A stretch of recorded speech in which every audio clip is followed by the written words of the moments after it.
We should be circumspect about the security issues.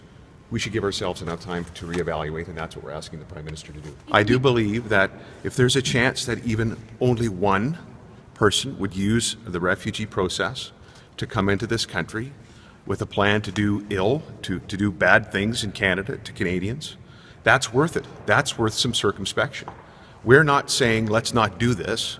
We're not saying let's not welcome refugees. That's not been a track record of this government in this province. It's not been my track record. We're saying let's make sure we do it safely, and let's make sure we get settlement issues right.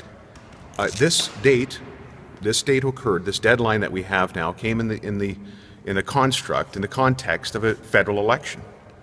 That's not the right way to implement a refugee initiative, to have migrant policy for our country.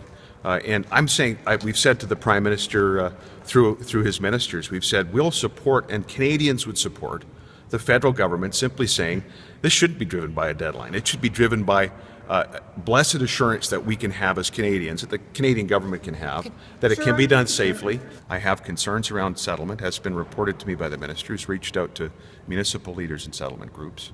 I have concerns from Saskatchewan people about safety issues.